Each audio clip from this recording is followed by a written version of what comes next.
अस्सलाम वालेकुम दोस्तों, मेरी यूट्यूब फैमिली। आई होप कि सब लोग खैरियत से होंगे। आज बड़े टाइम के बाद वीडियो अपलोड कर रहा हूँ यूट्यूब पे। गो के काफ़ी सारे दोस्तों के कमेंट्स भी आ रहे थे, मैसेजेस भी आ रहे थे कि आपने वीडियोस क्यों बनाना छोड़ दी। तो कुछ पर्सनल रीज़न थे और कुछ टाइम भी नहीं मिला, जिसकी वजह से मैंने कोई भी वीडियो अपलोड नहीं की काफ़ी टाइम से। सो आज मैं एक इम्पोर्टेंट टॉपिक लेके आया हूँ। हमारे बहुत सारे दोस्त जो न्यू कमर्स हैं या कहीं पे भी जाते हैं इंटरव्यू देने के लिए, तो इंटरव्यू कहीं पे भी आप जाएंगे तो आपको 2 राउंड में से गुजरना पड़ेगा। फर्स्ट राउंड जो होता है वो आपका होता है रिटन एग्ज़ाम, और सेकंड राउंड में आता है आपका फ़ेस टू फेस एग्ज़ाम, जो फ़ेस टू फेस इंटरव्यू होता है। जो मैंने पर्सनल ऑब्ज़र्व किया और पर्सनल जो चीज़ें चेक की हैं, जो एग्ज़ाम जो होता है रिटन उसको चेक किया या नोटिस किया, तो बहुत सारे दोस्त ऐसे हैं जो एग्ज़ाम देने के लिए जाते हैं तो फर्स्ट राउंड से वो एलिमिनेट हो जाते हैं। और रीज़न क्या होता है कि आपका जो रिटन एग्ज़ाम होता है वो 100 मार्क्स का होता है। तो डिफरेंट कंपनीज़ में डिफरेंट एरियाज़ में आपको डिफरेंट पैटर्न का एग्ज़ाम मिलेगा। कहीं पे ऐसा होता है कि आपको 100 में से 100 मार्क्स का जो क्वेश्चन होता है वो पूरा एमसीक्यूज़ बेस्ड ही होता है, और कहीं पे आपको पिक्चर स्टोरी दी जाती है जहाँ पे आपको आंसर फैक्ट आंसर कंडीशंस को आइडेंटिफाई करना पड़ता है, या फिर जो हैज़र्ड होते हैं उनको आइडेंटिफाई करना पड़ता है। या कहीं पे आपको लेट्स सपोज स्कैफोल्डिंग की पिक्चर आ गई तो उसके आपको कंपोनेंट्स को आइडेंटिफाई करना है, उनको लिखना है। तो ऐसी सूरत में आपने करना क्या है, अक्सर क्या करते हैं सब लोग, जो मैंने चेक किया, वो जितना भी आप एग्ज़ाम करते हैं तो एमसीक्यू जो टाइप क्वेश्चन होते हैं जिसका 1 नंबर होता है या हाफ मार्क्स का एक क्वेश्चन होता है, तो उस पर ज़्यादा फोकस करते हैं।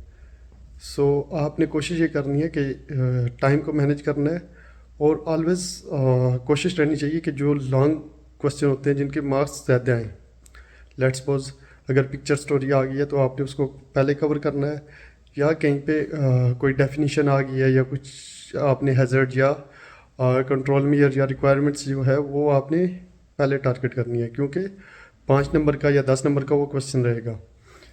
आप जब उस पे पहले काम करेंगे, उसको कवर कर लेंगे, तो बाकी एमसीक्यूज़ क्वेश्चन जो है उन पे इतना टाइम नहीं लगेगा, तो वो आप सेकंड प्रायोरिटी में कर सकते हैं।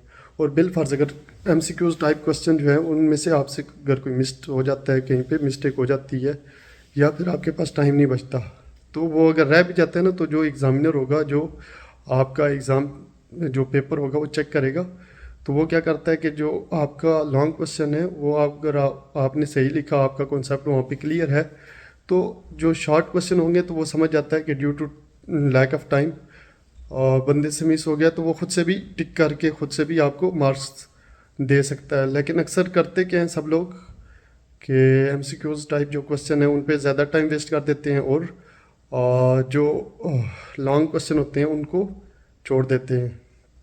तो मेरी सबसे गुजारिश है कि जब भी आप कहीं पे भी जाते हैं एग्ज़ाम देने के लिए, तो सबसे पहले आपके पास इनफ नॉलेज होना चाहिए।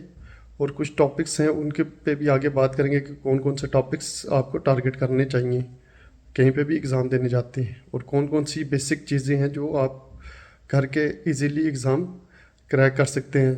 क्योंकि आपके 2 राउंड होते हैं, तो आपका जो फर्स्ट राउंड होता है वो है रिटन एग्ज़ाम। तो रिटन एग्ज़ाम क्लियर होगा तो तब जाके आपको आगे फेस टू फेस एग्ज़ाम के लिए, फेस टू फेस इंटरव्यू के लिए आपको चांस मिलेगा।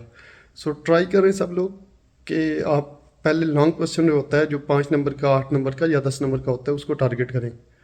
तो वहाँ पे अगर आपका कॉन्सेप्ट सही है, आपने वो अच्छे से कर दिया, तो एमसीक्यूज जो होता है उस पे आपको जो एग्ज़ामिनर होता है, जो एग्ज़ाम चेक कर रहा है, आपका पेपर चेक कर रहा है, वो खुद से भी आपको नंबर दे सकता है।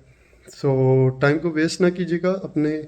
1 घंटे में आपको 100 नंबर का पेपर सॉल्व करना है, तो वो आपने इसी बेस पे, इसी टेक्निक पे आपने चलना है, तो इंशाल्लाह आपका रिटन एग्ज़ाम जो है वो क्लियर हो जाएगा। Thank you very much. आज के बाद जैसे जैसे टाइम मिलेगा तो आपको नई से नई चीज़ें शेयर करूँगा। अपना ख्याल रखिएगा, और जितने भी न्यू लोग हैं मेरे यूट्यूब चैनल को सब्सक्राइब कर दें।